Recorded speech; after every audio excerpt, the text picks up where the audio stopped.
Hello my dear students, നിങ്ങളെ ഒരുപാട് കുട്ടികൾ ആവശ്യപ്പെട്ട ഒരു പ്രധാനപ്പെട്ട വീഡിയോയിലേക്കാണ് നമ്മൾ എൻട്രി ചെയ്യുന്നത്.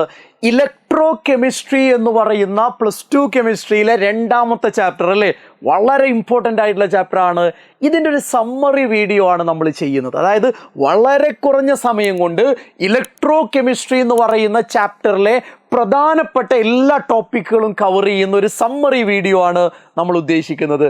ഏറ്റവും ഇമ്പോർട്ടൻ്റ് ആയിട്ടുള്ള ടോപ്പിക്കുകളാണ് നമ്മളിതിൽ ഡിസ്കസ് ചെയ്യാൻ വേണ്ടി പോകുന്നത്. അപ്പോൾ ഇതിൽ ആദ്യം തന്നെ നിങ്ങൾ അറിയേണ്ട പോയിന്റ് എന്ന് പറയുന്നത്, എന്താണ് ഇലക്ട്രോ കെമിക്കൽ സെല്ല് അഥവാ എന്താണ് ഗാൽവനിക് സെല്ല് എന്ന. സിമ്പിളാ. ഇലക്ട്രോ കെമിക്കൽ സെല്ല് അഥവാ ഗാൽവനിക് സെല്ല് എന്ന് പറഞ്ഞാൽ കെമിക്കൽ എനർജിയെ ഇലക്ട്രിക്കൽ എനർജിയാക്കി മാറ്റുന്ന സെല്ലാണ്. മറ്റൊരർത്ഥത്തിൽ പറഞ്ഞാൽ ഒരു റെഡോക്സ് റിയാക്ഷൻ നടക്കുമ്പോൾ അവിടെ ഉണ്ടാവുന്ന കെമിക്കൽ എനർജിയെ ഇലക്ട്രിക്കൽ എനർജിയാക്കി മാറ്റുന്ന സെല്ലിനെ അല്ലെങ്കിൽ ആ ഡിവൈസിനെ നമ്മൾ വിളിക്കുന്ന പേരാണ് ഇലക്ട്രോ കെമിക്കൽ സെല്ല് അഥവാ galvanic cell. Electrochemical cell അഥവാ ഗാൽവനിക് സെല്ല്. ഇനി മക്കളെ, ഗാൽവനിക് സെല്ലിൻ്റെ ടിപ്പിക്കലായിട്ടൊരു എക്സാമ്പിൾ ഉണ്ട്. ഏതാത്? നമ്മളുടെ ഡാനിയൽ സെല്ലാണ്. ആ ഡാനിയൽ സെല്ല് കൃത്യമായി വരച്ച് പഠിക്കേണ്ടതായിട്ടുണ്ട്. അതായത് ഡാനിയൽ സെല്ലിൽ 2 ബീക്കറുകളാണ് ഉണ്ടാവുക. അതിലൊരു ബീക്കറിൽ സിങ്ക് സൾഫേറ്റ്, രണ്ടാമത്തെ ബീക്കറിൽ കോപ്പർ സൾഫേറ്റ്. സിങ്ക് സൾഫേറ്റിലേക്ക് സിങ്ക് ഇലക്ട്രോഡ് ഇറക്കി വെക്കണം, കോപ്പർ സൾഫേറ്റിലേക്ക് കോപ്പർ ഇലക്ട്രോഡ് ഇറക്കി വെക്കണം. ആ ഇലക്ട്രോഡുകളെ കണക്ട് ചെയ്തുകൊണ്ടൊരു വയറ് വേണം. ആ വയറിനിടയ്ക്ക് നിങ്ങൾക്ക് വേണമെങ്കിൽ വോൾട്ട് മീറ്ററോ അല്ലെങ്കിൽ ബൾബോ സ്വിച്ചോ ഒക്കെ വെക്കാം. മിനിമം ഒരു വയറെങ്കിലും അത് ആ 2 ഇലക്ട്രോഡുകളെ പരസ്പരം കണക്ട് ചെയ്യുന്ന രൂപത്തിൽ നമ്മൾ വെക്കേണ്ടതുണ്ട്. ഇനി മക്കളെ, 2 സൊല്യൂഷനെയും ശ്രദ്ധിച്ച് കേൾക്ക്, 2 സൊല്യൂഷനെയും കണക്ട് ചെയ്യുന്ന രൂപത്തിൽ സാൾട്ട് ബ്രിഡ്ജ് ഉണ്ട്. ആരാടാളേ? Salt bridge. ഇത് നിങ്ങൾക്ക് ഒരു ഔട്ട്ലൈൻ വരക്കാൻ നിങ്ങൾക്ക് കഴിയുക എന്നുള്ളത് ഇലക്ട്രോ കെമിസ്ട്രിയുടെ ഏറ്റവും ബേസിക് ആയിട്ടുള്ള ഒരു കാര്യമാണ്. ഇനി ഡാനിയൽ സെല്ലിൽ മക്കളെ, ഡാനിയൽ സെല്ലിൽ ആരാണ് ആനോഡായിട്ട് ആക്ട് ചെയ്യുക? ആനോഡായിട്ട് ആക്ട് ചെയ്യുന്നത് സിങ്ക്. ആരാണ് കാഥോഡായിട്ട് ആക്ട് ചെയ്യുക? കോപ്പർ. ഇനി മക്കളെ നോട്ട് ചെയ്യേണ്ട ഒരു കാര്യമുണ്ട്. എന്താണ് ആനോഡിൽ നടക്കുക? ആനോഡിൽ നടക്കുന്ന പ്രോസസ്സ് എന്ന് പറയുന്നത് ഓക്സിഡേഷൻ ആണ്. എന്നാൽ കാഥോഡിൽ നടക്കുന്ന പ്രോസസ്സ് എന്താ? കാഥോഡിൽ നടക്കുന്ന പ്രോസസ്സ് എന്ന് പറഞ്ഞാൽ അത് റിഡക്ഷൻ ആണ്. ഏതാടാ? റിഡക്ഷൻ. ഇനി നിങ്ങളൊന്ന് പറഞ്ഞേ, എങ്ങനെയാ ഇവിടെ ഓക്സിഡേഷൻ നടക്കുക? സിമ്പിളാണ്. അതായത് സിങ്ക് എന്ന് പറയുന്ന മെറ്റല്, സിങ്ക് എന്ന് പറയുന്ന മെറ്റല് 2 ഇലക്ട്രോണ് വിട്ടുകൊടുത്ത് Zn2+ ആയി മാറുന്നതാണ് ഓക്സിഡേഷൻ. സിങ്ക് എന്ന് പറയുന്ന മെറ്റൽ മക്കളെ 2 ഇലക്ട്രോണ് വിട്ടുകൊടുത്ത് Zn2+ ആയി മാറുന്നതാണ് ഇവിടെയുള്ള ഓക്സിഡേഷൻ എന്ന് പറയുന്നത്. ഇനി റിഡക്ഷനിലേക്ക് വന്നാലോടാ, വളരെ സിമ്പിളാണ്. കോപ്പർ സൾഫേറ്റിലുള്ള കോപ്പർ 2+ എന്ന് പറയുന്ന അയോണ് ആനോഡിൽ നിന്ന് വരുന്ന 2 ഇലക്ട്രോണിനെ സ്വീകരിച്ച് കോപ്പർ മെറ്റലായി മാറുന്നതാണ് ഇവിടെയുള്ള റിഡക്ഷൻ. അതായത് ഇലക്ട്രോൺ വിട്ടുകൊടുക്കുന്നത് ഓക്സിഡേഷൻ, ഇലക്ട്രോൺ സ്വീകരിക്കുന്നത് റിഡക്ഷൻ. ഇനി മക്കളെ ഒരു കാര്യമുണ്ട്, ആനോഡിൻ്റെ ചാർജ് എന്ന് പറയുന്നത് നെഗറ്റീവാണ്, കാഥോഡിൻ്റെ ചാർജ് എന്ന് പറയുന്നത് പോസിറ്റീവാണ്. അപ്പൊ ഡാനിയൽ സെല്ലിന്റെ ഒരു ഔട്ട്ലൈൻ വരക്കാൻ മാത്രം നമ്മൾ പഠിച്ചാൽ പോരാ. അവിടെ ആരാ ആനോഡ്, ആരാ കാഥോഡ്, ഓക്സിഡേഷൻ ആണോ റിഡക്ഷൻ ആണോ, അവരുടെ റിയാക്ഷൻ എന്താ, അവിടെ ചാർജ് എന്താ, കൃത്യമായിട്ട് നമ്മൾ പഠിക്കേണ്ടതായിട്ടുണ്ട്. നോക്കൂ നിങ്ങൾ, ഈ ഡാനിയൽ സെല്ലിൽ നിന്ന് ഈ ഡാനിയൽ സെല്ലിൽ ഒരു റെഡോക്സ് റിയാക്ഷൻ നടക്കുന്നുണ്ട്. കാര്യം ഇവിടെ ഓക്സിഡേഷനും ഇവിടെ റിഡക്ഷനും നടക്കുന്നില്ലേ? ഉണ്ട്. വേണമെങ്കിൽ അതിൻ്റെ ഒരു ഓവറോൾ റിയാക്ഷൻ എഴുതാം. എങ്ങനെയാണെന്നറിയോ? സിങ്ക് പ്ലസ് കോപ്പർ 2+ ഗീവ്സ്, നോക്കൂ, ഇവിടെ സിങ്ക്, ഇവിടെ കോപ്പർ 2+, ഇലക്ട്രോണിനെ മാറ്റി നിർത്തി, ഗീവ്സ്. സിങ്ക് എന്തായിട്ടാ ഓക്സിഡൈസ് ചെയ്യുന്നേ? Zn2+ ആയിട്ടാണ് ഓക്സിഡൈസ് ചെയ്യുന്നത്. കോപ്പർ 2+ എന്തായിട്ടാ റെഡ്യൂസ് ചെയ്യുന്നേ? കോപ്പർ മെറ്റൽ ആയിട്ടാ റെഡ്യൂസ് ചെയ്യുന്നത്. ഇതാണ് ഇവിടെ ഉള്ള എന്ത് എന്ന് പറയുന്നത് റെഡോക്സ് റിയാക്ഷൻ. ഈ റെഡോക്സ് റിയാക്ഷൻ നടക്കുമ്പോൾ അവിടെ ഉണ്ടാവുന്ന കെമിക്കൽ എനർജിയാണ് ഇലക്ട്രിക്കൽ എനർജി ആയിട്ട് കൺവേർട്ട് ചെയ്യപ്പെടുന്നത്. അപ്പോൾ അവിടെ ഒരു പൊട്ടൻഷ്യൽ ഉണ്ടാവില്ലേ? ഉണ്ടാവും. ഏതാണ് ആ പൊട്ടൻഷ്യൽ? ഡാനിയൽ സെല്ലിന്റെ പൊട്ടൻഷ്യൽ എന്ന് പറയുന്നത് 1.1 വോൾട്ട് ആണ്. എത്ര വോൾട്ടാടാ? കാണാതെ പഠിക്ക്. 1.1 വോൾട്ട് പൊട്ടൻഷ്യൽ ആണ് ഡാനിയൽ സെല്ല് പ്രൊഡ്യൂസ് ചെയ്യുന്നത്. അപ്പൊ ഇത് നിങ്ങൾക്ക് വരയ്ക്കാൻ അറിയണം, ആനോഡ് കാഥോഡ് കൃത്യമായി അറിയണം, ഓവറോൾ റെഡോക്സ് റിയാക്ഷൻ അറിയണം, അത് പ്രൊഡ്യൂസ് ചെയ്യുന്ന പൊട്ടൻഷ്യൽ അറിയണം. ഇനി നോക്കൂ, ഇവിടെ ഈ രണ്ട് സൊല്യൂഷനെയും കണക്ട് ചെയ്യുന്ന രൂപത്തിൽ സാൾട്ട് ബ്രിഡ്ജ് എന്ന് പറയുന്ന ഒരു പരിപാടി ഉണ്ട് അല്ലേ? സാൾട്ട് ബ്രിഡ്ജിന്റെ രണ്ട് ഫങ്ഷൻസ് ഒന്ന് ഓർത്തു വെക്കുന്നത് നല്ലതാണ്.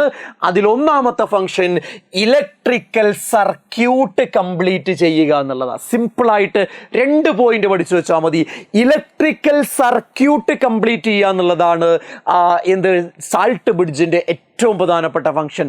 രണ്ടാമത്തത് ടു മെയിൻറ്റെയിൻ ഇലക്ട്രിക്കൽ ന്യൂട്രാലിറ്റി.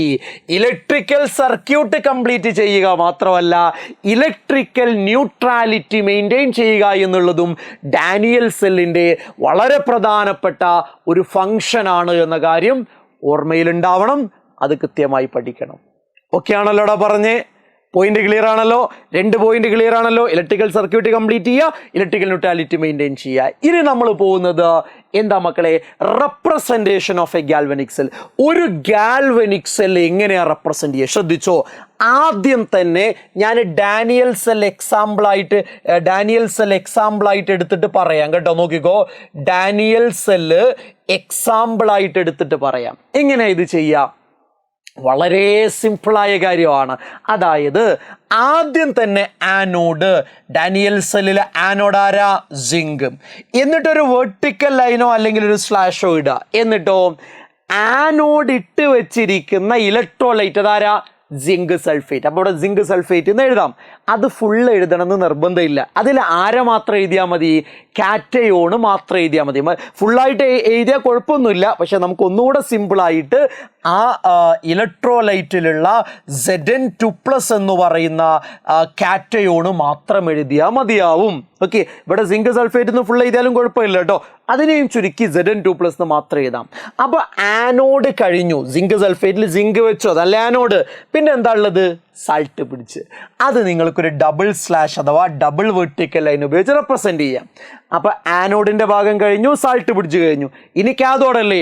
കാഥോഡിൽ ആദ്യം റെപ്രസെൻറ്റ് ചെയ്യേണ്ടത് കാഥോഡിൻ്റെ ഇലക്ട്രോലൈറ്റാ. അത് കോപ്പർ സൾഫേറ്റ് അല്ലേ? അതെ. പക്ഷെ അത് ഫുള്ള് റെപ്രസെൻറ്റ് ചെയ്യേണ്ട. അത് കോപ്പർ 2+ എന്നുള്ള കാറ്റയോണിനെ മാത്രം റെപ്രസെൻറ്റ് ചെയ്താൽ മതി. വീണ്ടും ഒരു സ്ലാഷ്. എന്നിട്ടോ കാഥോഡ്. അരമക്കളെ കാഥോഡ് കോപ്പറ കാഥോഡ്. ഇങ്ങനെയാണ് ഒരു സെല്ലിനെ റെപ്രസെൻറ്റ് ചെയ്യുക. ആദ്യം ആനോഡ്, പിന്നെ ഇലക്ട്രോലൈറ്റിലെ കാറ്റയോണ്, ഡബിൾ സ്ലാഷ് അഥവാ സാൾട്ട് ബ്രിഡ്ജ്, പിന്നെ കാഥോഡിൻ്റെ ഇലക്ട്രോലൈറ്റിലെ കാറ്റയോണ്, പിന്നെ കാഥോഡ്. ഓക്കെ, ഏതൊരു സെല്ലാണെങ്കിലും ഈ ഫോർമാറ്റിൽ നമ്മൾ റെപ്രസെൻറ്റ് ചെയ്ത് പഠിക്കുക എന്നുള്ളത് വളരെ ഇമ്പോർട്ടൻ്റ് ആണ്. ഇനി മക്കളെ നോക്കൂ, എന്താണ് ഇലക്ട്രോഡ് പൊട്ടൻഷ്യൽ? എന്താ ഇലക്ട്രോഡ് പൊട്ടൻഷ്യൽ നമ്മളോട് ചോദിക്കില്ല. അതായത് ഒരു ഇലക്ട്രോഡ് നമ്മൾ എടുത്താൽ അതിനൊന്നെങ്കിൽ ഓക്സിഡൈസ് ചെയ്യാനുള്ള ടെൻഡൻസി ഉണ്ടാവും. എന്താ ഓക്സിഡൈസ് ചെയ്യുക എന്ന് പറഞ്ഞാൽ? ഇലക്ട്രോണിനെ വിട്ടുകൊടുക്കാനുള്ള ടെൻഡൻസി ഉണ്ടാവും. അല്ലെങ്കിൽ ഇലക്ട്രോണിനെ സ്വീകരിക്കുക, ഗെയിൻ ചെയ്യുക, റെഡ്യൂസ് ചെയ്യുക, അതിനുള്ള ടെൻഡൻസി ഉണ്ടാവും അല്ലേ? അപ്പോൾ ഒന്നെങ്കിൽ ഇലക്ട്രോണിനെ സ്വീകരിക്കാൻ അല്ലെങ്കിൽ വിട്ടുകൊടുക്കാനുള്ള ടെൻഡൻസി ഏതൊരു ഇലക്ട്രോഡിനും ഉണ്ടാവും. ആ ടെൻഡൻസിയുടെ പേരാണ് നമ്മൾ ഇലക്ട്രോഡ് പൊട്ടൻഷ്യൽ എന്ന് പറയുന്നത്. ഇനി സ്റ്റാൻഡേർഡ് സ്റ്റേറ്റിലാണ് എടുക്കുന്നതെങ്കിൽ ഇലക്ട്രോഡ് പൊട്ടൻഷ്യൽ എന്നാ റെപ്രസെൻറ്റ് ചെയ്യുക. സ്റ്റാൻഡേർഡ് സ്റ്റേറ്റിലാണ് നമ്മൾ എടുക്കുന്നതെങ്കിൽ അതിന് സ്റ്റാൻഡേർഡ് ഇലക്ട്രോഡ് പൊട്ടൻഷ്യൽ എന്നാ പറയുക. അതിന് E0 എന്നാണ് റെപ്രസെൻറ്റ് ചെയ്യുക. ഒന്നുമില്ല, ഏറ്റവും സിമ്പിളായി പറഞ്ഞാൽ നമ്മുടെ ഡാനിയൽ സെല്ലിൽ സിങ്ക് ഇലക്ട്രോണിനെ വിട്ടുകൊടുക്കുകയല്ലേ? അപ്പോൾ അയാൾക്ക് വിട്ടുകൊടുക്കാനുള്ള ടെൻഡൻസി ഉണ്ട്. കോപ്പർ ഇലക്ട്രോൺ സ്വീകരിക്കല്ലേ, അയാൾക്ക് സ്വീകരിക്കാനുള്ള ടെൻഡൻസി ഉണ്ട്. അപ്പോൾ ഒരു ഗാൽവനിക് സെൽ എടുത്താൽ അവിടെയുള്ള 2 ഇലക്ട്രോഡുകൾക്കും എന്തിനെങ്കിലും ഉള്ളൊരു ടെൻഡൻസി ഉണ്ടാവും. ആ ടെൻഡൻസിയുടെ പേരാണെന്ത്? ഇലക്ട്രോഡ് പൊട്ടൻഷ്യൽ എന്ന് പറയുന്നത്. എന്താ മക്കളെ ആ ടെൻഡൻസിയുടെ പേര്? ആ ടെൻഡൻസിയാണ് നമ്മൾ ഇലക്ട്രോഡ് പൊട്ടൻഷ്യൽ എന്ന് പറയാ. ഓക്കെ ആണല്ലോ? യെസ്. ഇനി നോക്കൂ, സെൽ പൊട്ടൻഷ്യൽ എക്സാമിന് എപ്പോഴും ചോദിക്കുന്നതാണ്. അതായത് ഒരു ഗാൽവനിക് സെൽ എടുത്താൽ അവിടെ ആനോഡ് ഉണ്ടാവും, അവിടെ കാഥോഡ് ഉണ്ടാവും. ആ രണ്ടുപേർക്കും ഇലക്ട്രോഡ് പൊട്ടൻഷ്യൽ ഉണ്ടാവും. അവരുടെ പൊട്ടൻഷ്യൽ ഡിഫറൻസിനെയാണ് നമ്മൾ എന്ത് വിളിക്കുക? ഈ സെല്ല് അല്ലെങ്കിൽ സെൽ പൊട്ടൻഷ്യൽ എന്നൊക്കെ പറയാം. നോക്കൂ, the potential difference between two electrodes of a galvanic cell. ഒരു ഗാൽവനിക് സെല്ലിലുള്ള രണ്ട് ഇലക്ട്രോഡുകൾക്കിടയിലുള്ള പൊട്ടൻഷ്യൽ ഡിഫറൻസിനെയാണ് നമ്മൾ എന്ത് വിളിക്കുക? സെൽ പൊട്ടൻഷ്യൽ അഥവാ ഈ സെല്ല് എന്ന് വിളിക്കുക. ഇനി നോക്കൂ മക്കളെ, ഈ സെൽ എങ്ങനെ കാൽക്കുലേറ്റ് ചെയ്യുക? സിമ്പിൾ ആണ്. ഈ സെൽ ഇസ് ഈക്വൽ ടു, ശ്രദ്ധിച്ചേ, ഈ സെൽ ഇസ് ഈക്വൽ ടു ഈ കാഥോഡ്. മക്കളെ, ഈ കാഥോഡ് മൈനസ് ഈ ആനോഡ്. എങ്ങനെ ഈ കാഥോഡ് മൈനസ് ഈ ആനോഡ്. ഇതാണ് എന്തെന്ന് പറയുന്നത്? നമ്മുടെ ഈ സെല്ല് കാണാനുള്ള ഇക്വേഷൻ.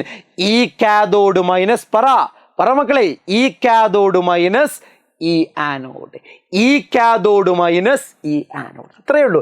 ഇനി വേണമെങ്കിൽ ഇങ്ങനെ എഴുതാം. എങ്ങനെയാണെന്നറിയോ?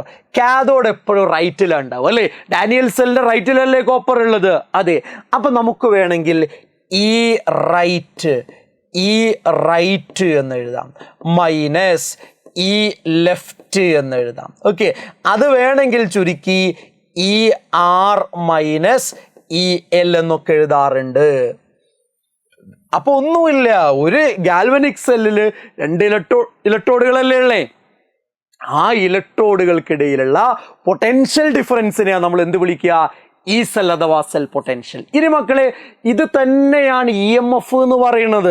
പക്ഷെ ഇ എം എഫ് പറയുമ്പോൾ ഒരു കാര്യം കൂടെ ഉണ്ട്. ആ സെല്ലിലൂടെ കറണ്ട് ഫ്ലോ ചെയ്യാൻ പാടില്ല.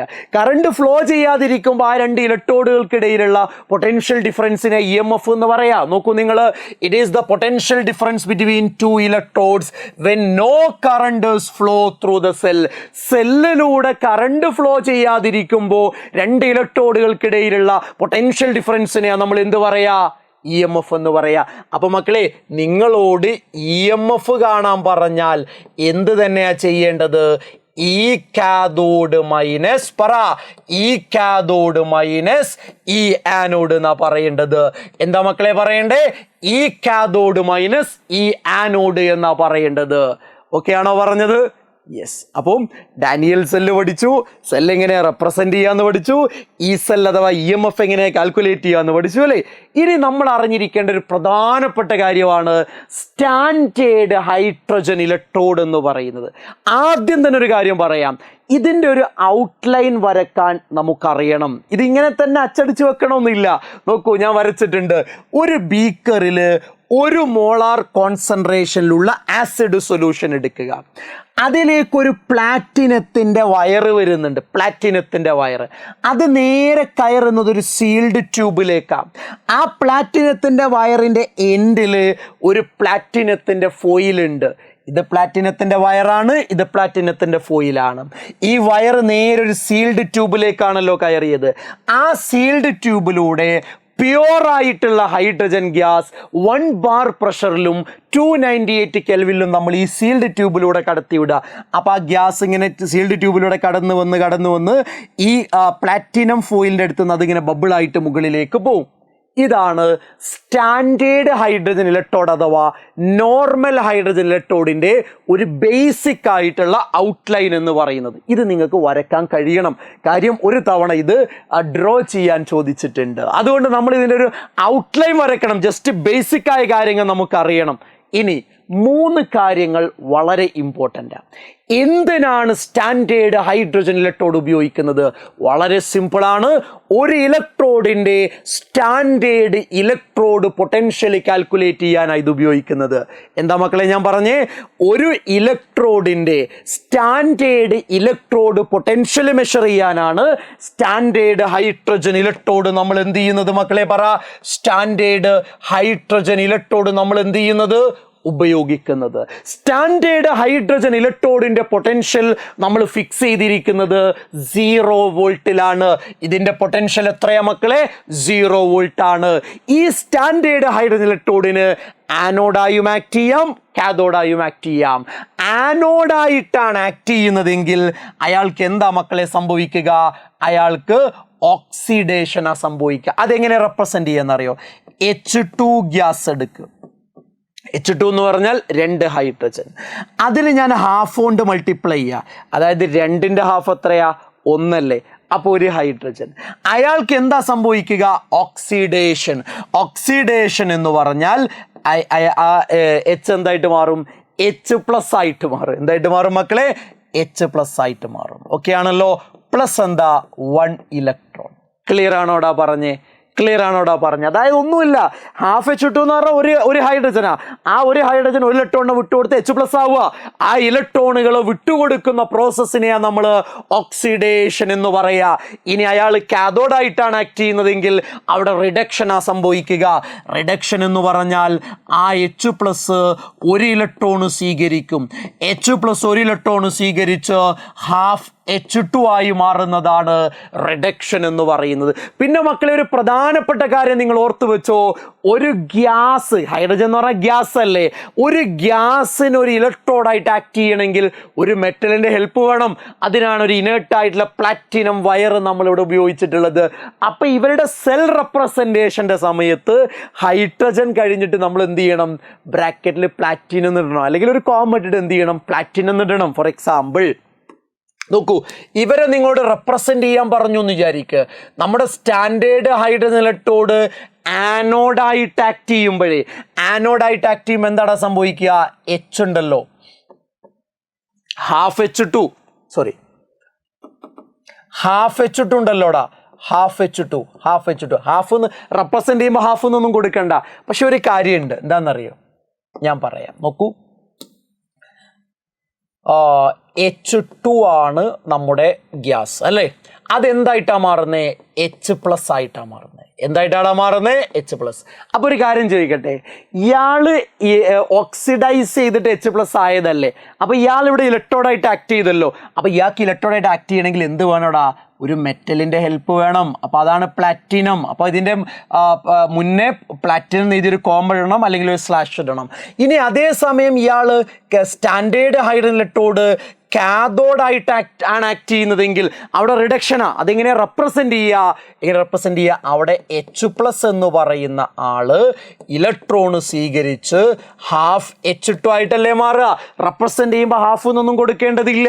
പക്ഷേ നോക്കൂ, ഇത് ഗ്യാസ് വന്നാൽ അതിൻ്റെ കൂടെ ആര് വേണം? ഒരു മെറ്റൽ വേണം. അപ്പോഴാണ് അയാൾക്ക് ഇലക്ട്രോഡായിട്ട് ആക്ട് ചെയ്യാൻ പറ്റുക. അപ്പോൾ ഇങ്ങനെയാണ് അത് റെപ്രസെൻ്റ് ചെയ്യുക എന്നുള്ള കാര്യം കൂടെ ഒന്ന് ഓർത്ത് വെക്കുന്നത് നല്ലതാണ്. അപ്പോൾ ഇതിൻ്റെ ഒരു ഔട്ട്ലൈൻ നിങ്ങളുടെ കയ്യിൽ സേഫ് ആയിട്ടുണ്ടാവണം. എന്തിനാണ് ഇത് ഉപയോഗിക്കുന്നതെന്ന് അറിയണം, അയാളുടെ പൊട്ടൻഷ്യൽ അറിയണം. ആനോഡായും കാഥോഡായിട്ടും ആക്ട് ചെയ്യാറുണ്ട്. ആനോഡാണെങ്കിൽ ഓക്സിഡേഷൻ, കാഥോഡാണെങ്കിൽ റിഡക്ഷൻ ആണ്. അതെങ്ങനെയാണ് റെപ്രസെൻ്റ് ചെയ്യുക എന്നുള്ള കാര്യം കൂടെ അറിഞ്ഞാൽ സ്റ്റാൻഡേർഡ് ഹൈഡ്രജൻ ഇലക്ട്രോഡിൻ്റെ ഭാഗത്തു നിന്ന് വരുന്ന ക്വസ്റ്റ്യൻ സിമ്പിളായിട്ട് നമുക്ക് ഡീൽ ചെയ്യാൻ കഴിയും. ഓക്കെ ആണോ പറഞ്ഞേ? യെസ്. അടുത്ത പോയിന്റിലേക്ക് പോവാം. ഒരു സെല്ല് ഇവിടെ തന്നിട്ടുണ്ട് മക്കളെ. ഇത് കണ്ടാൽ തന്നെ അറിയാലോ, സ്റ്റാൻഡേർഡ് ഹൈഡ്രജൻ ഇലക്ട്രോഡ് അല്ലേ? അത് ആണ്. ഇയാളുടെ പൊട്ടൻഷ്യൽ 0 വോൾട്ട് അല്ലേ? അതെ. ഇതിൻ്റെ യൂസ് എന്താ? ഒരു ഇലക്ട്രോഡ് പൊട്ടൻഷ്യൽ മെഷർ ചെയ്യുക എന്നുള്ളതല്ലേ യൂസ്? യെസ്. ഇനി ഒരു പ്രധാനപ്പെട്ട ടോപ്പിക്കാണ് നെർൺസ്റ്റ് ഇക്വേഷൻ. എന്താണ് നെർൺസ്റ്റ് ഇക്വേഷൻ എന്ന് ചോദിച്ചാൽ, ഒരു ഇലക്ട്രോഡിൻ്റെ ഇലക്ട്രോഡ് പൊട്ടൻഷ്യലും ആ ഇലക്ട്രോഡിൻ്റെ ഇലക്ട്രോലൈറ്റിൻ്റെ കോൺസെൻട്രേഷനെയും കണക്ട് ചെയ്യുന്ന ഇക്വേഷനാണ് നെർൺസ്റ്റ് ഇക്വേഷൻ. രണ്ടാളുകളെ കണക്ട് ചെയ്യുന്നത്, ഒന്ന് ഇലക്ട്രോഡ് പൊട്ടൻഷ്യലിനെ, 2 ഇലക്ട്രോലൈറ്റിൻ്റെ കോൺസെൻട്രേഷനെ. നോക്കൂ നിങ്ങൾ, ഒന്ന് ഇലക്ട്രോഡ് പൊട്ടൻഷ്യലിനെ, 2 ഇലക്ട്രോലൈറ്റിൻ്റെ കോൺസെൻട്രേഷന്. ഈ 2 കാര്യങ്ങളെ കണക്ട് ചെയ്യുന്ന ഇക്വേഷനെ നമ്മൾ വിളിക്കുന്ന പേരാണ് നെർൺസ്റ്റ് ഇക്വേഷൻ. ഞാനിവിടെ കൊടുത്തിട്ടുണ്ട്, നോക്കൂ. ഇതെന്താ വായിക്കുക?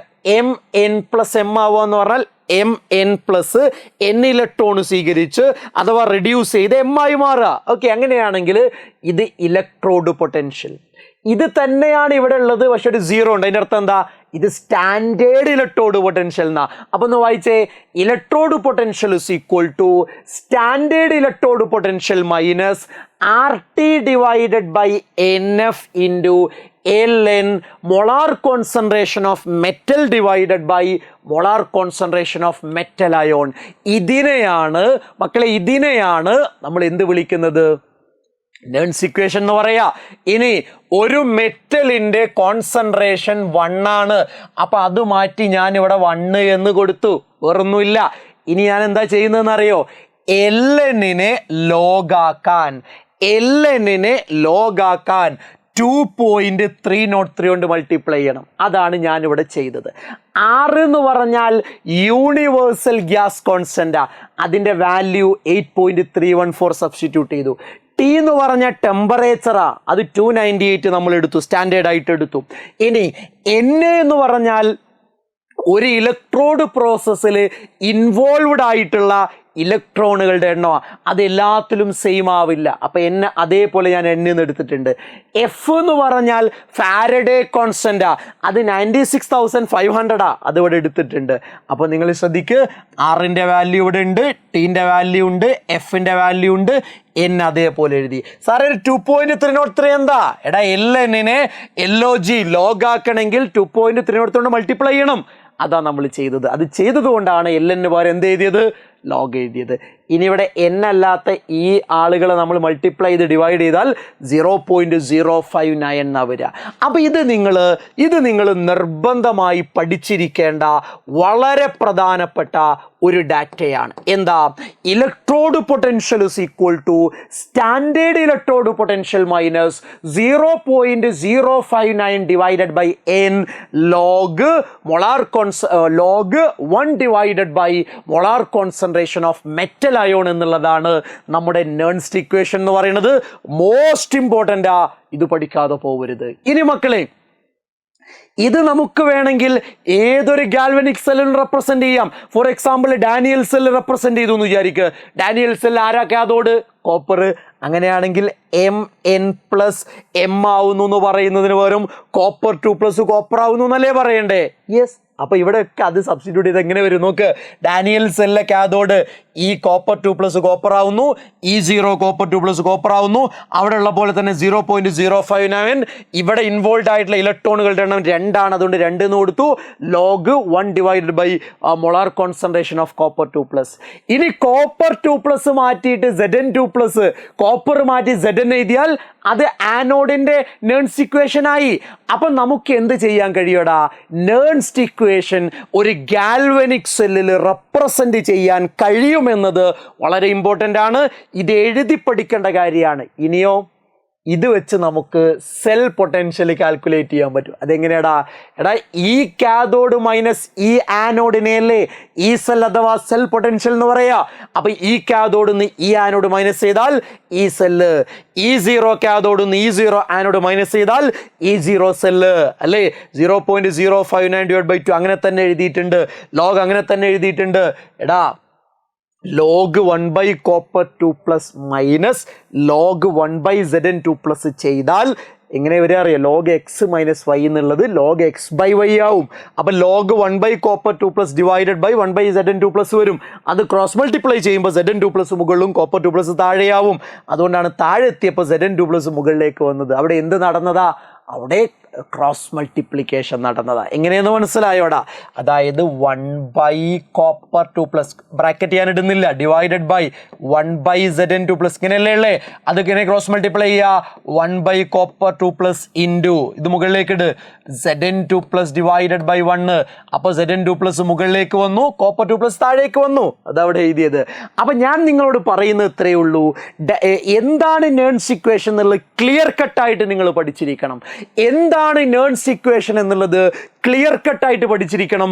മോസ്റ്റ് ഇമ്പോർട്ടൻ്റ് ആയ ഐഡിയ ആണ്. അതിലൊരു കോംപ്രമൈസും ഇല്ല മക്കളെ, ഒരു കോംപ്രമൈസും അതിലില്ല. Very important idea. രണ്ടാമത്തെ കാര്യം, അത് ഡാനിയൽ സെല്ലിലേക്ക് അപ്ലൈ ചെയ്യാൻ നിങ്ങൾക്കറിയണം.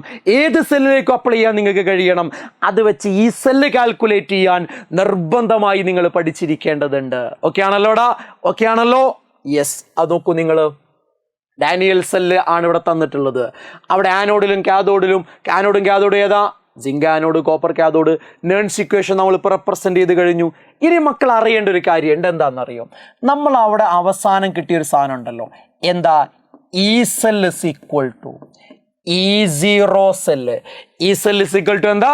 E0 cell minus 0.059 divided by n. Generally എടുത്താൽ n വരും.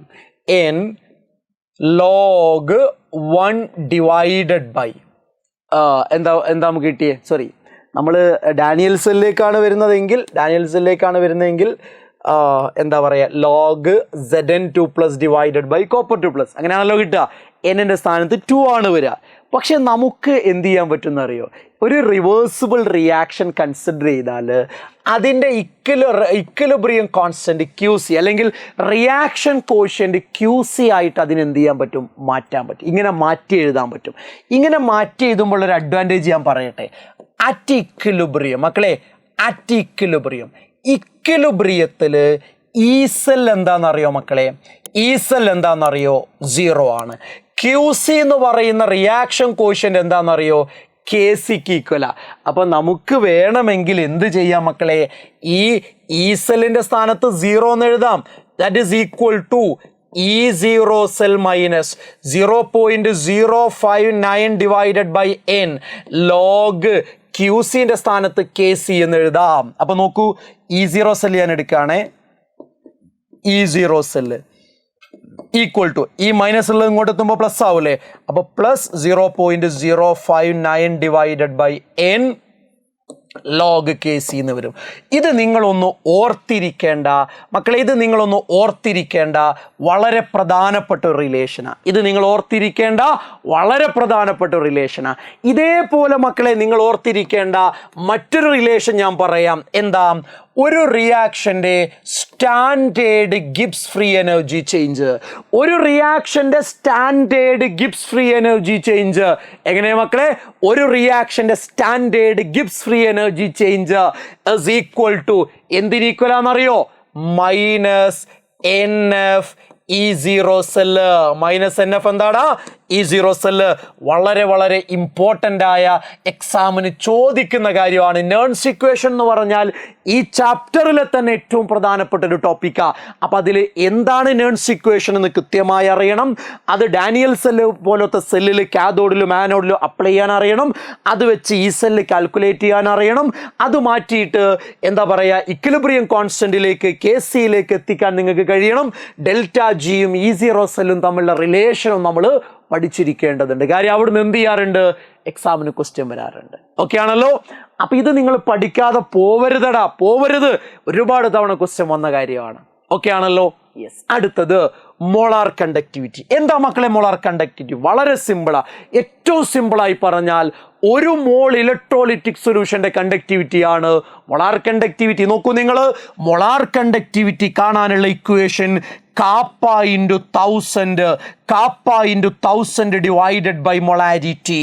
എന്താടാ K എന്ന് പറഞ്ഞാൽ കാപ്പ എന്ന് പറഞ്ഞാൽ conductivity into 1000 divided by molarity. Problem വരാറുണ്ട്. നോക്കൂ നിങ്ങൾ, the conductivity of 0.2 molar solution of KCl at 298 തന്നിട്ടുണ്ട്. മോളാർ കണ്ടക്ടിവിറ്റിയാണ് കാണേണ്ടത്. പറ, മോളാർ കണ്ടക്ടിവിറ്റി എന്താ? Kappa into 1000 divided by molarity. കാപ്പയല്ലേ തന്നെ? 0.0248 ഇൻറ്റു 1000 ഡിവൈഡഡ് ബൈ മൊളാരിറ്റി എത്രയാടാ? 0.2. ചെയ്താൽ ആൻസർ കിട്ടൂലേ? കിട്ടും. അപ്പൊ ഈ ആൻസറിലേക്ക് എത്തണമെന്നുണ്ടെങ്കിൽ മൊളാർ കണ്ടക്ടിവിറ്റി കാണാനുള്ള ഇക്വേഷൻ നമ്മുടെ കയ്യിൽ സേഫ് ആയിട്ടുണ്ടാവണം. ആ ഇക്വേഷൻ സേഫ് ആയിട്ട് നമ്മുടെ കയ്യിലുണ്ടെങ്കിൽ പിന്നെന്താ പ്രശ്നം? പിന്നൊരു പ്രശ്നവും ഇല്ല. നമുക്ക് വളരെ സിമ്പിളായിട്ട് വാല്യൂസ് സബ്സ്റ്റിറ്റ്യൂട്ട് ചെയ്ത് ആൻസറിലേക്ക് എത്താൻ കഴിയുമെന്നുള്ളതാ. ഓക്കെ ആണല്ലോടാ? ഇനി എന്താ വേണ്ടതെന്നറിയോ? നമ്മളിപ്പോൾ മോളാർ കണ്ടക്ടിവിറ്റിയുടെ കാര്യമാണ് പറഞ്ഞത്.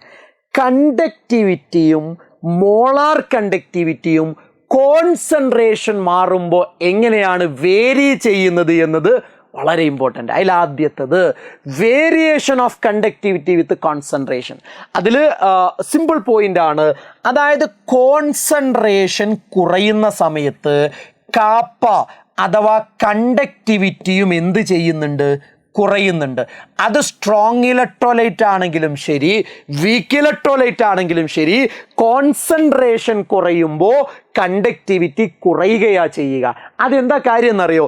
കോൺസെൻട്രേഷൻ കുറയുമ്പോൾ number of ions per unit volume decrease ചെയ്യുന്നത് കൊണ്ടാണ്. ഈ രണ്ട് പോയിന്റ് സിമ്പിളായിട്ടൊന്ന് എഴുതി വെക്കണം. അതായത് കോൺസെൻട്രേഷൻ കുറയുമ്പോൾ കണ്ടക്ടിവിറ്റി കുറയും. കോൺസെൻട്രേഷൻ കുറയുമ്പോൾ കണ്ടക്ടിവിറ്റി കുറയാനുള്ള റീസൺ എന്താ? Number of ions per unit volume കുറയുന്നത് കൊണ്ടാണ്. Number of ions per unit volume കുറയുന്നത് കൊണ്ടാ. ആ പോയിന്റ് മറക്കരുത്.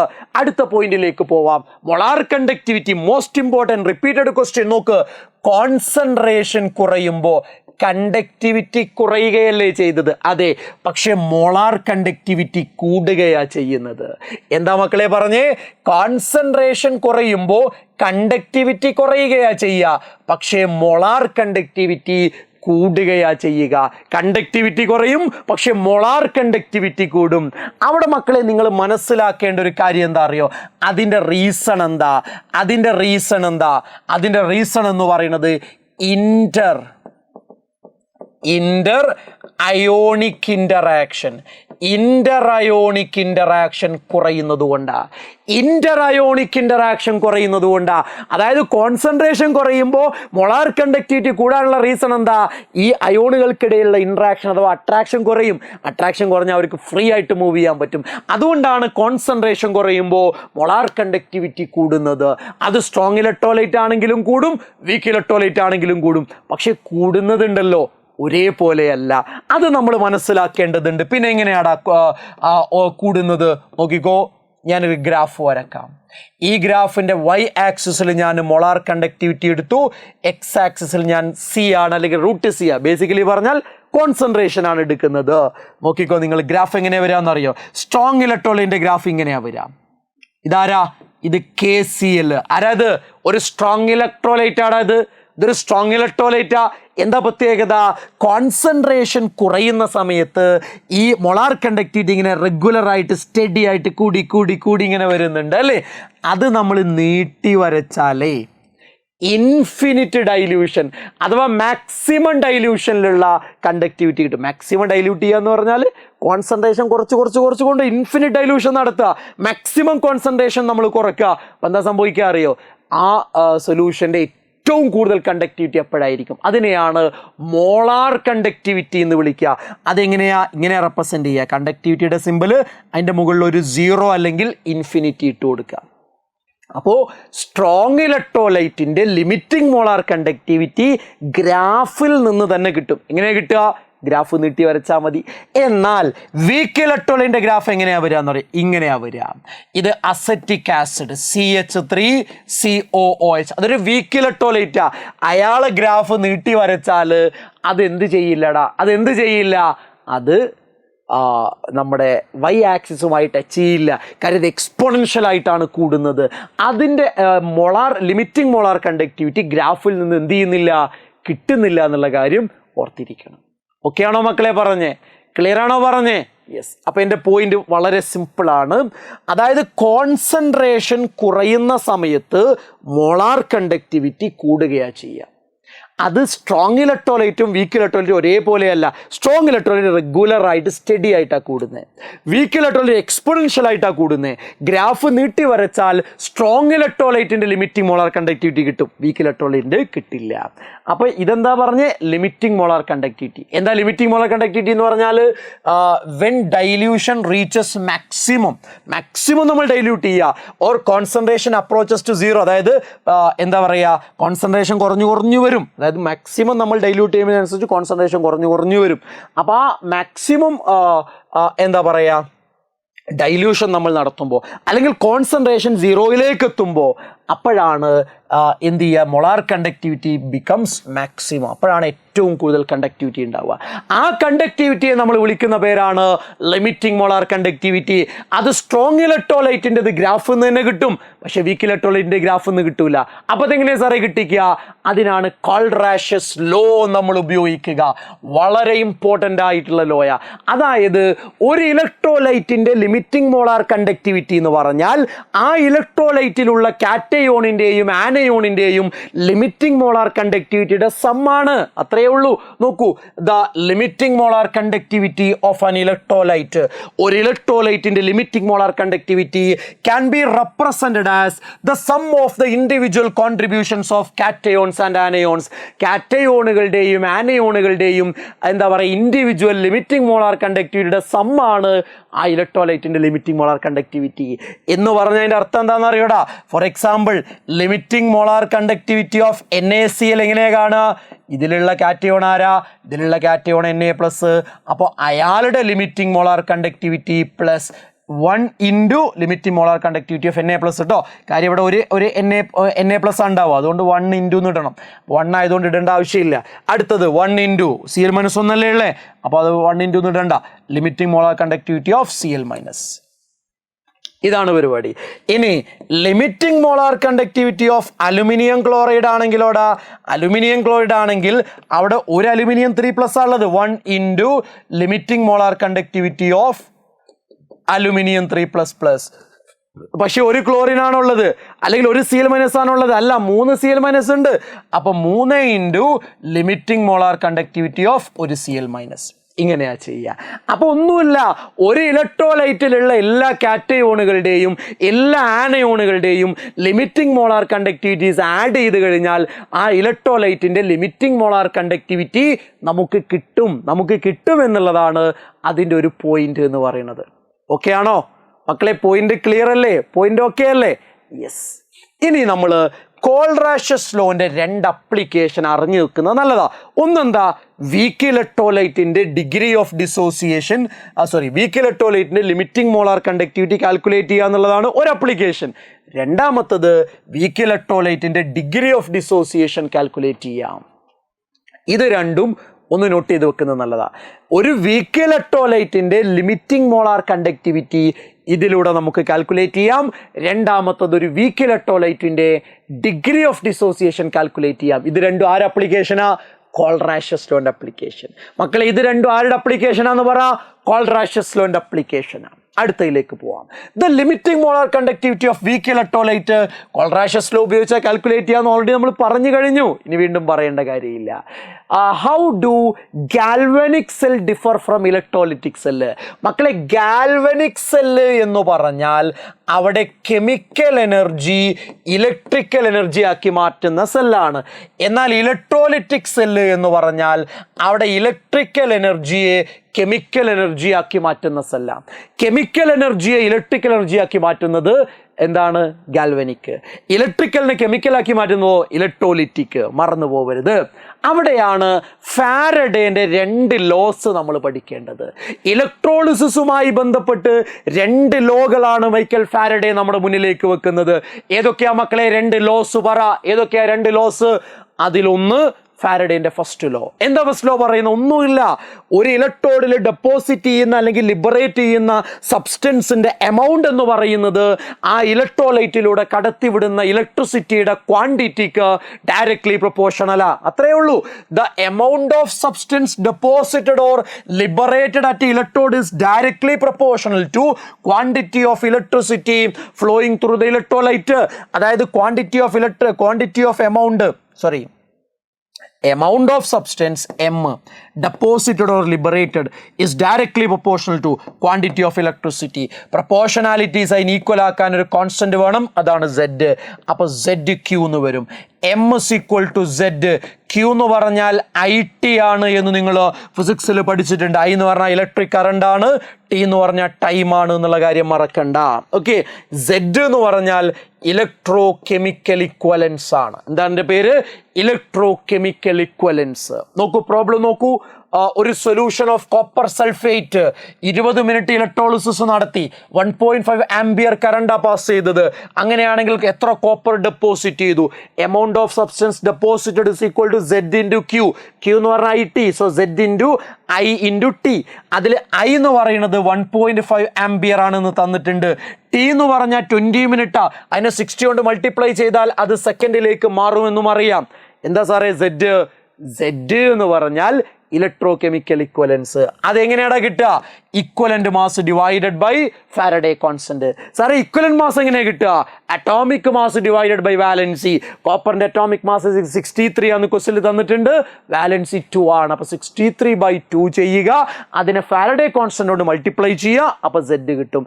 അതിവിടെ സബ്സ്റ്റിറ്റ്യൂട്ട് ചെയ്ത് കഴിഞ്ഞാൽ എത്ര എമൗണ്ട് ഓഫ് സബ്സ്റ്റൻസ് ആ ഡെപ്പോസിറ്റ് ചെയ്തത് എന്ന് വളരെ കൃത്യമായിട്ട് നമുക്ക് കാൽക്കുലേറ്റ് ചെയ്യാൻ പറ്റും. ഓക്കെ ആണല്ലോ? അപ്പോൾ ഒന്നുമില്ല, ഡെപ്പോസിറ്റ് ചെയ്യുന്ന അല്ലെങ്കിൽ ലിബറേറ്റ് ചെയ്യുന്ന സബ്സ്റ്റൻസിൻ്റെ എമൗണ്ട് എന്ന് പറയുന്നത് ഇലക്ട്രോലൈറ്റിലൂടെ പാസ് ചെയ്യുന്ന ഇലക്ട്രിസിറ്റിയുടെ ക്വാണ്ടിറ്റിക്ക് ഡയറക്ട്ലി പ്രൊപ്പോർഷണലാണ്. ഇതിനെയാണ് ഫാരഡേൻ്റെ ഫസ്റ്റ് ലോ ഓഫ് ഇലക്ട്രോളിസിസ് എന്ന് പറയാം. എന്താ ഫാരഡേൻ്റെ സെക്കൻഡ് ലോ ഓഫ് ഇലക്ട്രോളിസിസ്? അത് ഡിഫൈൻ ചെയ്യാനിടയ്ക്ക് ചോദിക്കാറുണ്ട്. എന്താ അറിയോ? സെയിം ക്വാണ്ടിറ്റി ഓഫ് ഇലക്ട്രിസിറ്റി വ്യത്യസ്ത സബ്സ്റ്റൻസുകളുടെ സൊല്യൂഷനുകളിലൂടെ നമ്മൾ പാസ് ചെയ്യാം. എന്താ മക്കളെ ചെയ്യേണ്ടേ? Same quantity of electricity different സബ്സ്റ്റൻസുകളുടെ സൊല്യൂഷൻസിലൂടെ നമ്മൾ പാസ് ചെയ്യുമ്പോൾ അവിടെ ലിബറേറ്റ് ചെയ്യുന്ന അല്ലെ അവിടെ ഡെപ്പോസിറ്റ് ചെയ്യുന്ന സബ്സ്റ്റൻസിൻ്റെ എമൗണ്ട് എന്ന് പറയുന്നത് അവരുടെ കെമിക്കൽ ഇക്വലൻസിന് ഡയറക്ട്ലി പ്രൊപ്പോർഷണലാണ്, അല്ലെങ്കിൽ അവിടെ ഇക്വലന്റ് വെയിറ്റിന് ഡയറക്ട്ലി പ്രൊപ്പോർഷണലാണ്. ഓക്കെ ആണല്ലോ? യെസ്. അപ്പോൾ ഒന്ന് നോക്ക്. It states that same quantity of electricity is passed through the solutions of different substance. വ്യത്യസ്ത സബ്സ്റ്റൻസുകളുടെ സൊല്യൂഷനുകളിലൂടെ same quantity of electricity pass ചെയ്യുക. അപ്പോൾ amount of substance deposited or liberated, അവിടെ ഡെപ്പോസിറ്റ് ചെയ്യുന്ന അല്ലെ അവിടെ ലിബറേറ്റ് ചെയ്യുന്ന സബ്സ്റ്റൻസിൻ്റെ എമൗണ്ട് എന്താ? Is directly proportional to their chemical equivalence. അവരുടെ കെമിക്കൽ ഇക്വലൻസിന് ഡയറക്ട്ലി പ്രൊപ്പോർഷണൽ ആയിരിക്കും. കെമിക്കൽ ഇക്വലൻസിന് ഡയറക്ട്ലി പ്രൊപ്പോർഷണൽ ആയിരിക്കും. ഓക്കെ ആണല്ലോ? യെസ്. ഇത് ജസ്റ്റ് ഡിഫൈൻ ചെയ്യാനാണ് പൊതുവെ എക്സാമിന് ചോദിക്കാറുള്ളത്. ഓക്കെ ആണല്ലോ മക്കളെ? യെസ്. ഇനി അറിയേണ്ടത് ബാറ്ററി. മക്കളെ, ബാറ്ററി എന്ന് പറഞ്ഞാൽ ബേസിക്കലി ഒരു ഗാൽവനിക് സെല്ല് തന്നെയാണ്. അതായത് കെമിക്കൽ റെഡോക്സ് റിയാക്ഷൻ നടക്കുമ്പോൾ അവിടെ ഉണ്ടാകുന്ന കെമിക്കൽ എനർജിയെ ഇലക്ട്രിക്കൽ എനർജിയാക്കി മാറ്റുന്ന ഒരു ബേസിക് ആയിട്ടുള്ള ഗാൽവനിക് സെല്ല് തന്നെയാണ് ബാറ്ററി. 2 തരം ബാറ്ററികളുണ്ട്. ഒന്ന് പ്രൈമറി ബാറ്ററി, 2 സെക്കൻഡറി ബാറ്ററി. ഇത് രണ്ടും തമ്മിലുള്ള ഒരു 2 ഡിഫറൻസ് മിനിമം നിങ്ങൾ പഠിച്ചിരിക്കണം. പ്രൈമറി ബാറ്ററിയിൽ നടക്കുന്നത് ഇറിവേഴ്സിബിൾ റിയാക്ഷൻ, സെക്കൻഡറിയിൽ റിവേഴ്സിബിൾ റിയാക്ഷൻ. പ്രൈമറി റീചാർജ് ചെയ്യാൻ പറ്റില്ല, സെക്കൻഡറി റീചാർജ് ചെയ്യാൻ പറ്റും. പ്രൈമറി വളരെ ഷോർട്ട് ലൈഫുള്ള വളരെ കോസ്റ്റ് കുറവുള്ള ബാറ്ററി ആണെങ്കിൽ ആ സെക്കൻഡറി ബാറ്ററി ലോങ് ലൈഫുള്ള എന്താ പറയുക വളരെ കോസ്റ്റ് കൂടുതലുള്ള ബാറ്ററിയാണ്. അതിൻ്റെ എക്സാമ്പിൾ നോട്ട് ചെയ്ത് വെക്ക്. ഡ്രൈ സെല്ലും മെർക്കുറി സെല്ലും പ്രൈമറി ബാറ്ററിയുടെ എക്സാമ്പിളാണ്. നിക്കൽ കാഡ്മിയം ലെഡ് സ്റ്റോറേജും സെക്കൻഡറി ബാറ്ററിയുടെ എക്സാമ്പിളാണ്. ഞാൻ നിങ്ങളോട് പറയുന്നത്, മക്കളെ, നിങ്ങളൊരു ഫുൾ മാർക്കൊക്കെ ആഗ്രഹിക്കുന്ന ആളാണെങ്കിൽ തീർച്ചയായും ഡ്രൈ സെല്ലും മെർക്കുറി സെല്ലും നിക്കലും കാഡ്മിയം ലെഡ് സ്റ്റോറേജും ഡീറ്റെയിൽ ആയി പഠിക്കണം. ഓക്കെ, എങ്ങനെയാണ് സാർ ഡീറ്റെയിൽ ആയി പഠിക്കുക? ഇങ്ങനെ അതിലുള്ള ആനോഡ് ആരാ, അതിലുള്ള കാഥോഡ് ആരാ, ഇലക്ട്രോലൈറ്റ് ആരാണ്, അത് പ്രൊഡ്യൂസ് ചെയ്യുന്ന പൊട്ടൻഷ്യൽ എത്രയാണ്, അവിടെ നടക്കുന്ന റിയാക്ഷൻ എന്താണ്, ഇതൊക്കെ സമയമെടുത്ത് പേപ്പറിൽ എഴുതി ഡീറ്റെയിൽ ആയിട്ട് പഠിക്കണം. അപ്പോഴാണ് നമ്മൾ ഫുൾ മാർക്ക് എന്ന് പറയുന്ന ടാർഗറ്റിലേക്ക് എത്താൻ പറ്റുക. ഇവിടെ എനിക്ക് വേറൊന്നും പറയാനില്ല.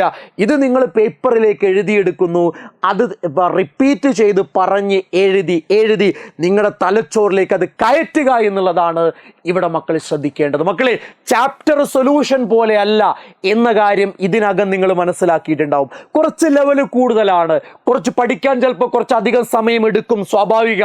സാറേ, ഇത് നിങ്ങൾ മാത്രം നേരിടുന്ന പ്രശ്നമാണോ? ഒരിക്കലും അല്ല. എല്ലാ കുട്ടികളും ഫേസ് ചെയ്യുന്ന അതേ പ്രശ്നമാണ്. സൊല്യൂഷൻ പഠിച്ച അത്ര എളുപ്പത്തിൽ ഇലക്ട്രോ കെമിസ്ട്രി പഠിക്കാൻ നമുക്ക് കഴിയില്ല എന്നുള്ളത്. പക്ഷെ പിന്മാറരുത്, എന്നെ കൊണ്ട് കഴിയില്ല എന്ന് വിചാരിക്കരുത്. പേപ്പർ എടുത്ത് എഴുതി പഠിക്കുന്നവരെ റിവൈസ് ചെയ്യുക. 1 or 2 എത്ര ദിവസം വേണമെങ്കിലും എടുത്തോ, പക്ഷെ പഠിക്കുക എന്നുള്ളത് ഇമ്പോർട്ടൻ്റാ. പബ്ലിക് എക്സാം ആകുമ്പോഴത്തേക്ക് പഠിച്ചിരിക്കണം. നോക്കൂ, അതേപോലെ മെർക്കുറി സെല്ല്, അതേപോലെ ലെഡ് സ്റ്റോറേജ്, അതേപോലെ നിക്കൽ കാഡ്മിയം നമ്മൾ പഠിക്കാൻ സമയം കണ്ടെത്തണം. എല്ലാം ഒറ്റയിരുത്തത്തിന് പഠിക്കണമെന്നില്ല. സമയമെടുത്ത് ബ്രേക്ക് എടുത്ത് സ്പ്ലിറ്റ് ചെയ്ത് ഓരോന്നായിട്ട് പഠിക്കണം. അങ്ങനെ ഈ 4 സെല്ലുകൾ മക്കൾ പഠിക്കാൻ ശ്രമിക്കണം എന്നുള്ളത് ഓർമ്മിപ്പിക്കുകയാണ്. ഇനി ഒരു കാര്യമുള്ളത്, ഇതിനേക്കാൾ ഇമ്പോർട്ടൻ്റ് ആയിട്ടുള്ളത്, ഇതിനേക്കാൾ എത്രയോ തവണ എക്സാമിന് ചോദിച്ചത് ഫ്യൂവൽ സെല്ലാണ്. ഫ്യൂവൽ സെല്ലിൽ 4 കാര്യങ്ങൾ ഇമ്പോർട്ടൻ്റാണ്. എന്താണ് ഫ്യൂവൽ സെല്ല്? അതിൻ്റെ ഒരു ബേസിക് ഔട്ട്ലൈൻ വരക്കാൻ അറിയണം, അതിൻ്റെ റിയാക്ഷൻ പഠിക്കണം, അതിൻ്റെ അഡ്വാൻറ്റേജ് പഠിക്കണം. ഇങ്ങനെ 4 കാര്യങ്ങൾ ഫ്യൂൽ സെല്ല് പഠിക്കാണ്ട്. എന്താ ഫ്യൂൽ സെല്ല്? ഫ്യൂൽ സെല്ല് എന്ന് പറഞ്ഞാൽ ഹൈഡ്രജനും മീത്തൈനും അതേപോലെ മെത്തനോളൊക്കെ പോലെയുള്ള ഫ്യൂൽസ് ഉണ്ടല്ലോ, ആ ഫ്യൂൽസ് ബേൺ ചെയ്യുമ്പോൾ അഥവാ ഫ്യൂൽസിന് കമ്പഷൻ നടക്കുമ്പോൾ ഉണ്ടാവുന്ന എനർജിയെ ഡയറക്റ്റായിട്ട് ഇലക്ട്രിക്കൽ എനർജി ആക്കി മാറ്റുന്ന സെല്ലാണ് ഫ്യൂൽ സെല്ല്. നോക്കൂ, ഇതൊരു ഗാൽവനിക് സെല്ലാണ്. ഈ ഗാൽവനിക് സെൽ എന്താ ചെയ്യുന്നത്? Which convert the energy of combustion of fuels like hydrogen, methane, methanol etcetera directly to electrical energy. ഈ ഫ്യൂൽസിന് കമ്പഷൻ നടക്കുമ്പോൾ ഉണ്ടാവുന്ന എനർജിയെ നേരിട്ട് ഇലക്ട്രിക്കൽ എനർജി ആക്കി മാറ്റുന്ന ഗാൽവനിക് സെല്ലാണ് ഫ്യൂൽ സെൽ. അതിൻ്റെ ടിപ്പിക്കൽ എക്സാമ്പിൾ ആണ് ഹൈഡ്രജൻ ഓക്സിജൻ ഫ്യൂൽ സെല്ല്. ഇതിൻ്റെ ഒരു ഔട്ട്ലൈൻ നിങ്ങൾ വരച്ചു പഠിക്കുക. ഓക്കെ, എന്നിട്ട് ആനോഡിലും കാഥോഡിലും നെറ്റായിട്ട് നടക്കുന്ന റിയാക്ഷൻ പേപ്പറിൽ എഴുതുക, ബൈ ഹാർട്ട് ചെയ്യുക. അത് എഴുതിയെടുക്കാനുള്ള എളുപ്പത്തിനാണ് ഞാൻ ഇവിടെ നിങ്ങൾക്ക് ഇത് കാണിച്ചു തരുന്നത്. അത് പേപ്പറിലേക്ക് എഴുതിയെടുക്കുക, ബൈ ഹാർട്ട് ചെയ്യുക. ഇതിൻ്റെ അഡ്വാൻറ്റേജ് ഒരുപാട് തവണ ചോദിച്ചിട്ടുണ്ട്. ഒന്നെന്താ അറിയോ? എത്ര കാലം നിങ്ങൾക്ക് റിയാക്റ്റൻസിനെ സപ്ലൈ ചെയ്യാൻ പറ്റുമോ അത്ര കാലം ഇത് വർക്ക് ചെയ്യും, കണ്ടിന്യൂസ് ആയിട്ട് വർക്ക് ചെയ്യും. അതാണ് ഏറ്റവും പ്രധാനപ്പെട്ടത്. രണ്ടാമത്തത്, നേരത്തെ നമ്മൾ പറഞ്ഞ സെല്ലിനേക്കാളൊക്കെ ഹൈലി എഫിഷ്യൻ്റ് ആണ് ഗാൽവനിക് സെല്ല്. മൂന്നാമത്തത്, ഇത് എക്കോ ഫ്രണ്ട്ലിയാ, ഇത് പൊല്യൂഷൻ ഉണ്ടാക്കുന്നില്ല. മൂന്നാമത്തെ വളരെ പ്രധാനപ്പെട്ട അഡ്വാൻറ്റേജ്. പിന്നെ ഇവിടെ നമുക്ക് ഓവറോൾ ആയിട്ട് കിട്ടുന്ന വാട്ടർ ഉണ്ടല്ലോ, അത് നമുക്ക് വേണമെങ്കിൽ ഡ്രിങ്കിങ് പർപ്പസിന് ഉപയോഗിക്കാം എന്നുള്ളതും നമ്മൾ എന്തായിട്ടാണ് പറയാറുള്ളത്? ഒരു അഡ്വാൻറ്റേജ് ആയിട്ട് തന്നെയാണ് പറയാറുള്ളത്. ഓക്കെ ആണല്ലോ മക്കളെ? വളരെ ഇമ്പോർട്ടൻ്റ് ആണ്, എഴുതിയെടുക്കുക. അപ്പോൾ ഇവിടെ ആ 4 സെല്ലിൻ്റെ കേസ് ആവട്ടെ, അല്ലെങ്കിൽ എന്താ പറയുക, അല്ലെങ്കിൽ 4 സെല്ലിൻ്റെ കേസ് ആവട്ടെ, അല്ലെങ്കിൽ ഇപ്പോൾ പറഞ്ഞ ഫ്യൂൽ സെല്ലിൻ്റെ കേസ് ആവട്ടെ, അതൊക്കെ സമയമെടുത്ത് പഠിക്കേണ്ട കാര്യമാണ്. ഒറ്റ ഇരുത്തത്തിന് ചിലപ്പോൾ നമുക്ക് എല്ലാം കൂടെ പഠിക്കാൻ കഴിയില്ല. സമയമെടുത്ത്, ബ്രേക്ക് എടുത്ത്, കുറച്ച് ദിവസങ്ങൾ എടുത്ത് പഠിക്കേണ്ട സാധനമാണ് കേട്ടോ. യെസ്. ഇനി മക്കളെ, കൊറോഷൻ. എന്താ കൊറോഷൻ? അതായത് മെറ്റൽസ് അറ്റ്മോസ്ഫിയറിലുള്ള എയറും വാട്ടർ വേപ്പറും കാർബൺ ഡയോക്സൈഡും ഒക്കെ ആയിട്ട് റിയാക്ട് ചെയ്യും. എന്നിട്ട് മെറ്റൽസിൻ്റെ ഓക്സൈഡുകളും മറ്റു കോമ്പൗണ്ടുകളൊക്കെ ഉണ്ടാവുന്ന പ്രോസസ്സിനെ വിളിക്കുന്ന പേരാണെന്ത്? കൊറോഷൻ. ആ കൊറോഷൻ്റെ ടിപ്പിക്കൽ എക്സാമ്പിളാണ് റസ്റ്റിംഗ് ഓഫ് അയൺ എന്ന് പറയുന്നത്. മക്കളെ, അതിൻ്റെ ഇലക്ട്രോ കെമിക്കൽ റിയാക്ഷൻ എക്സാമിന് ഇടയ്ക്കിടയ്ക്ക് ചോദിക്കുന്നതാണ്. ഒന്നുമില്ല, മെറ്റലിൻ്റെ സർഫസിലുള്ള ഒരു പോയിന്റിൽ മെറ്റൽ എന്ത് ചെയ്യുന്നു? എന്ത് ചെയ്യുന്നു? ഇലക്ട്രോണിനെ വിട്ടുകൊടുത്ത് ഓക്സിഡൈസ് ചെയ്യുന്നു. ആ പോയിന്റിനെയാണ് ആനോഡ് എന്ന് പറയാം. ആ ഓക്സിഡൈസ് ചെയ്യാന്ന് ഇലക്ട്രോണെ വിട്ടുകൊടുക്കുകയല്ലേ. ആ വിട്ടുകൊടുത്ത ഇലക്ട്രോൺ അവിടുന്ന് മൂവ് ചെയ്ത് മറ്റൊരു പോയിന്റിലെത്തി അവിടെ ഓക്സിജനും H+ഉമായി റിയാക്ട് ചെയ്ത് അവിടെ റിഡക്ഷൻ നടക്കും. ആ പോയിന്റിനെയാണ് കാഥോഡ് എന്ന് പറയാം. അപ്പോൾ അവിടെ എന്തുണ്ടാവും? വാട്ടർ ഉണ്ടാവും. ഈ Fe എന്ന് പറയുന്ന ആള് ഈ വാട്ടറും ഓക്സിജനുമായി റിയാക്ട് ചെയ്ത് Fe2O3 ആയിട്ട് മാറും. മക്കളെ, ആ Fe2O3 വാട്ടറിൻ്റെ കൂടെ നിൽക്കുന്നതിനെയാണ് നമ്മൾ റസ്റ്റ് എന്ന് പറയാ. നമ്മൾ എന്തെന്നാ പറയാ? റസ്റ്റ്. അപ്പം ഇതൊന്ന് എഴുതി പഠിക്കണം. ഇതിടയ്ക്കേ ചോദിക്കാറുള്ളൂ, പക്ഷെ ചോദിക്കുന്നതാണെന്നുള്ളത് കൊണ്ട് എഴുതി പഠിക്കണം കേട്ടോ. ഇനി ഇത് പ്രിവെൻറ്റ് ചെയ്യാൻ എന്താ മാർഗം? ഇത് പ്രിവെൻറ്റ് ചെയ്യാൻ പെയിൻറ് ഉപയോഗിക്കാം, വാർണിഷസ് ഉപയോഗിക്കാം, ഗ്രീസ് ഉപയോഗിക്കാം, അല്ലെങ്കിൽ ഗാൽവനൈസേഷൻ നടത്താം, അല്ലെങ്കിൽ ആൻറ്റി റസ്റ്റ് സൊല്യൂഷൻ ഉപയോഗിക്കാം, അല്ലെങ്കിൽ സാക്രിഫൈഷ്യൽ മെത്തേഡ് ഉപയോഗിക്കാം. ഇങ്ങനെ ഏതെങ്കിലും മെത്തേഡ് ഉപയോഗിച്ച് നമുക്കത് പ്രിവെൻറ്റ് ചെയ്യാൻ പറ്റും. ഏതെങ്കിലും 2 മെത്തേഡ് നോട്ട് ചെയ്ത് വെക്കണം കേട്ടോ. അപ്പോൾ ഇത് ക്വസ്റ്റ്യൻ ആയിട്ട് വരാറുണ്ട്. അപ്പോൾ ഇത്രയുമാണ് ഈ ചാപ്റ്ററിൻ്റെ ഒരു സമ്മറി എന്നുള്ള രൂപത്തിൽ എക്സാം പോയിന്റ് ഓഫ് വ്യൂവിൽ നമ്മൾ പറയുന്ന കാര്യം. എക്സാമിന് എപ്പോഴും ചോദിക്കുന്ന മോസ്റ്റ് ഇമ്പോർട്ടൻ്റ് ആയിട്ടുള്ള കാര്യങ്ങളിലൂടെയാണ് നമ്മൾ കടന്നു പോയിട്ടുള്ളത്. ഇത് നിർബന്ധമായിട്ട് പഠിക്കുക. ഇത് പഠിച്ച് സമയമുണ്ടെങ്കിൽ നിങ്ങൾക്ക് ബാക്കിയുള്ള എല്ലാം പഠിക്കാം. ഇത് ഏറ്റവും പ്രധാനപ്പെട്ട കാര്യങ്ങളാണ് ഞാൻ പറഞ്ഞത്. പിന്നെ ഞാൻ പറഞ്ഞു, അവസാനം പറഞ്ഞ കൊറോഷൻ്റെ റിയാക്ഷൻ ആവട്ടെ, ഫ്യൂൽ സെല്ലിൻ്റെ റിയാക്ഷൻ ആവട്ടെ, 4 സെല്ലിൻ്റെ റിയാക്ഷൻ ആവട്ടെ, ഇതൊക്കെ സമയമെടുത്ത് പഠിക്കുന്നതാണ്. ആ സമയം എല്ലാവരും എടുക്കുന്നുണ്ട്. അത് യൂട്ടിലൈസ് ചെയ്യുന്നവരാണ്. ആ സമയമെടുത്ത് പഠിച്ചേ തീരൂ എന്നുള്ള വാശിയോടുകൂടെ പഠിക്കുന്നവരാണ് അവസാനം ഫുൾ മാർക്കിലേക്ക് എത്തുക. അപ്പോൾ പഠിക്കാൻ കുറച്ച് ബുദ്ധിമുട്ടാണ്, കുറേ റിയാക്ഷനാണ്, മാറിപ്പോകുന്നു, മറന്നു പോകുന്നു. ഇതൊക്കെ എല്ലാവരും ഫേസ് ചെയ്യുന്ന പ്രശ്നമാണ്. നിങ്ങൾക്ക് മാത്രമുള്ളതല്ല, എല്ലാവരും ഫേസ് ചെയ്യുന്നവരാണ്. അപ്പോൾ അത് ഓവർകം ചെയ്യാൻ കുറച്ച് ആളുകൾക്കേ പറ്റുള്ളൂ. ആ കൂട്ടത്തിൽ നിങ്ങൾ ഉണ്ടാവണം. എന്ത് ഹെൽപ്പ് വേണമെങ്കിലും നിങ്ങൾക്ക് എന്നോട് ചോദിക്കാം. ഞാൻ നിങ്ങളുടെ കൂടെ ഉണ്ട്. All the very best. Thank you very much.